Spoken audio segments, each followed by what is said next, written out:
Yahudi sama, walaupun runtutan ke belakangnya itu orang-orang Islam itu nampaknya soal malaikat itu lebih hierarkis.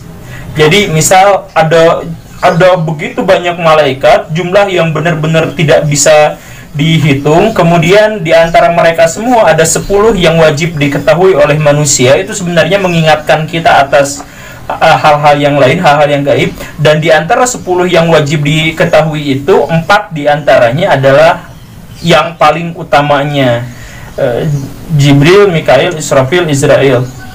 Orang Yahudi juga kenal dengan itu, tetapi mereka biasanya paling kenal itu kedua yang paling awal, yaitu Jibril dan Mikail. Dan di antara dua itu, orang Yahudi biasanya lebih mengutamakan Mikail dibanding Jibril.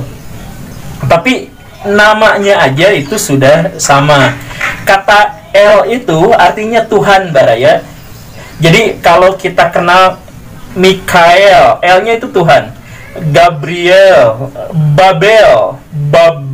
Babilonia, Babelonia gitu, Babel gerbang Tuhan. Pokoknya mah Daniel, pokoknya semua yang namanya L itu artinya Tuhan. Nah, nama-nama Tuhan itu, nama-nama malaikat juga sama, nama belakangnya itu dari Tuhan. Jadi ada pesuruh Tuhan, kesatria Tuhan, dan lain sebagainya. Itu juga namanya bukan nama personal, sama seperti nama Tuhan yang juga bukan nama personal. Itu sama.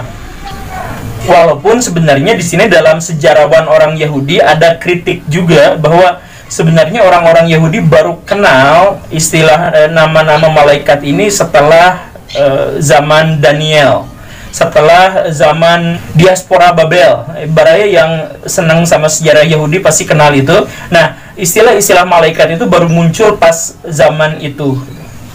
Kemudian apalagi kesamaannya? Kitab sucinya. Walaupun kitab sucinya namanya berbeda dan isinya berbeda juga, yang satu Torah atau Torat atau Taurat, yang satu orang Islam menyebutnya Al-Quran, tetapi banyak di antara isinya itu yang sama. Soal penciptaan 6 hari 6 masa, soal nabi-nabi di dalamnya juga banyak yang sama dan sebagainya. Dan uniknya soal kitab suci ini mereka diperlakukan dengan cara yang sama. Orang-orang Islam baca Al-Quran itu dari awal sampai akhir. Jadi maaf, tidak diambil satu-satu ayat kemudian dijadikan quotes gitu. Nah, orang Islam dan orang Yahudi itu kalau baca Quran itu dari awal sampai akhir dulu gitu, ditadaruskan. Dan kadang-kadang sampai nangis gitu. Gitu banyak ya. Orang-orang Yahudi juga banyak yang baca Tauratnya itu sampai nangis-nangis gitu. Karena banyak ayat-ayat di situ yang benar-benar menyentuh, sama seperti ayat di dalam Al-Quran yang benar-benar menyentuh, sehingga orang-orang yang punya sensitivitas jiwa yang kuat itu benar-benar terenyuh dengan ayat-ayat itu. Nah, itu sama. Kemudian kepersamaan yang lain tentang memperlakukan kitab suci adalah